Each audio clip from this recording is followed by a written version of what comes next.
இந்த அவசர உலகில் காலையில் எழுந்து விதவிதமாக சமைத்துவிட்டு ஆபீஸுக்கு செல்வது என்பதெல்லாம் முடியாத காரியம்.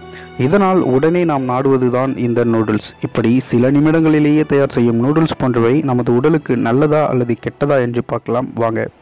கண்டிப்பாக இந்த நூடுல்ஸினுடைய சுவை எல்லோருக்குமே பிடித்தமான ஒன்றாகும். அதிலும் குழந்தைகளுக்கு மிகவும் பிடிக்கும். அதனால்தான் காலை உணவில் இது முக்கிய பெறுகிறது. வேலை பார்க்கும் பேச்சுலர்ஸ், தனியாக வசிக்கும் இளைஞர்கள், இரவில் பணிபுரிபவர்கள், இப்படி எல்லோருமே உடனே விரும்பி சமைக்கும் உணவாகவும் இந்த நூடுல்ஸ் உள்ளது. உடனடியாக உங்கள் பசியை தீர்க்க இந்த நூடுல்ஸ் பயன்பட்டாலும் இதனால் ஏராளமான உடல்நல பாதிப்புகளும் ஏற்படுகிறது. அப்படி உடலில் ஏற்படும் சில பாதிப்புகள் பற்றி இந்த வீடியோவில் நாம் பார்க்கலாம். இந்த நூடுல்ஸ் பேக்குகளின் ஊட்டச்சத்து பட்டியலை படித்து பார்த்தால் தெரியும். அதில் சமையல் எண்ணெய் உயர்ந்ததாக இருக்கும். இது அந்த நூடுல்ஸின் ஆழமாக வறுக்கப்பட்டு இருக்கிறது என்பதை குறிக்கிறது. எந்த ஒரு பொருளும் அதிகமாக வறுக்கப்பட்டால் அதன் கொலஸ்ட்ரால்ஸ் அளவு அதிகமாக இருக்கும். இது நமது உடலுக்கு நல்லது கிடையாது. இதனால் இதய நோய்கள் ஏற்பட வாய்ப்புள்ளது. பெரும்பாலான நூடுல்ஸ் மைதா போன்ற பொருளால் மட்டுமே உருவாக்கப்படாமல் சுத்திகரிக்கப்பட்ட கோதுமை மாவையும் பயன்படுத்துகின்றார்கள். இதன் சுவை அமோகமாக இருந்தாலும் இதில் சத்து என்று சொல்வதற்கு எதுவுமே கிடையாது.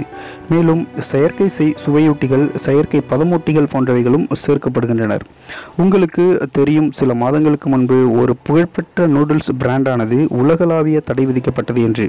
நாம் என்ன செய்தோம்? மிகவும் கோபமடைந்தோம். பிறகு தடை நீக்கப்பட்டவுடன் மறுபடியும் சூப்பர் மார்க்கெட்டுக்கு ஓடி சென்று அந்த பிராண்டுகளை மறுபடியும் வாங்க முற்பட்டு விட்டோம். அவை நமது உடலுக்கு கேடு விளைவிக்கும் என தெரிந்திருந்தும் ஏன் நமக்குள் கட்டுப்பாடு இல்லை? ஏனெனில் அவற்றின் சுவைக்கும் சௌகரியத்துக்கும் இன்றளவும் நாம் அடிமையாகியுள்ளோம். உங்களுக்கு தெரியுமா, நமது உடலுக்கு மிகவும் நஞ்சாக கருதப்படும் காரியம் அதில் உள்ளது என்று.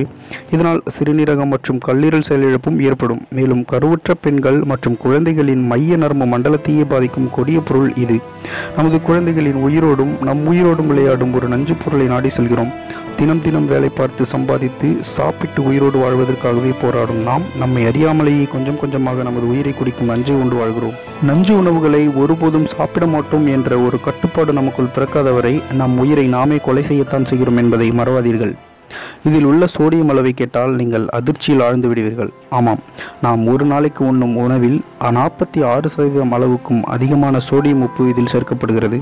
இதனால் இரத்த அழுத்தம் அதிகரித்தல், இதயம் செயலிழப்பு, சிறுநீரக செயலிழப்பு, ஏன் வயிற்றில் புற்றுநோய் கூட ஏற்பட வாய்ப்புள்ளது. சிட்ரிக் அமிலம் நமது உடலுக்கு நல்லது போன்று தோன்றும். ஆனால் இது பல ஆன்டி ஆக்சிடென்ட்களின் செயல்பாட்டை மேம்படுத்துமே தவிர இது ஒரு ஆன்டி ஆக்சிடென்ட் கிடையாது.